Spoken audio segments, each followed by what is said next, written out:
Hey everyone, I hope you're all doing great. Now I know I'm a little bit late to the party on this. Today's video is just going to talk a little bit about who General Grievous was actually supposed to be. So, as we know, General Grievous, the commander of the Separatist droid army, who we see in the Revenge of the Sith movie and the Clone Wars show. Now we have a few credible sources that have broke this news, and I'm going to read you through an article about it. Henry Gilroy, who was a writer for the Clone Wars movie and the animated show, recently did an interview about it too. Lightsaber-wielding cyborg General Grievous was one of the more interesting characters to come out of the Star Wars prequels, and George Lucas almost created the character as a secret identity for another one of the trilogy's most notorious villains according to Star Wars, the Clone Wars writer Henry Gilroy. George was considering that Grievous was Maul behind the armour plate. Gilroy told Film. It made sense. He's cut in half and he's in this robot body or whatever. I'm glad that Grievous is his own thing anyway, but I thought it was interesting that the concept guys almost talked George into that.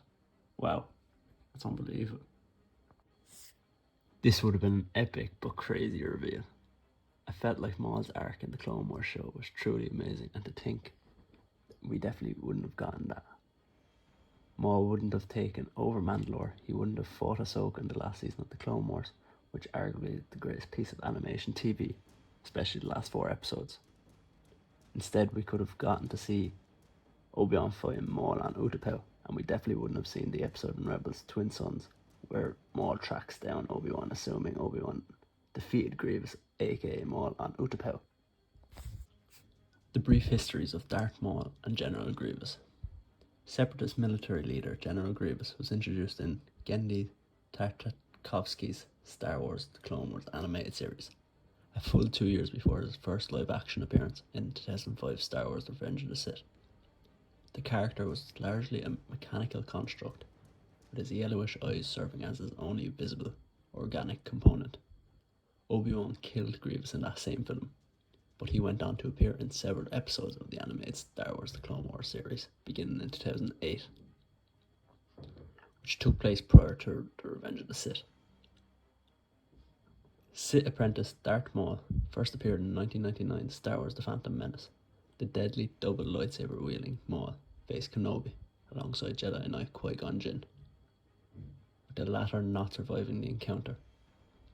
Kenobi avenged his master by finishing the battle with Maul, cleaving him in two before Maul plummets down a night bottomless shaft. Despite Kenobi cutting Maul in half, the Sith survived, providing Lucas the impetus for Lucas to potentially bring the character back as Grievous. As it unfolded in canon, though, Maul lost his legs and his sanity, but nonetheless constructed himself a spider-like cybernetic set of limbs to replace them, as also seen in the Clone Wars show.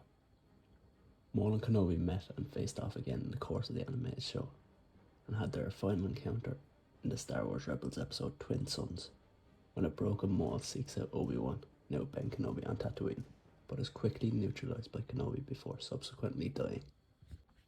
This is mental. I'm nearly speechless at this revelation, really. The fact that George Lucas was even thinking about making this happen, it could have been really cool, but considering what we got to see between Grievous and Maul throughout the Clone Wars show, really developing their character arcs at separate times throughout the entire show. Now, I ask you the question, what would you have wanted to happen? The big reveal we nearly got of Maul being Grievous, or the way it actually happened?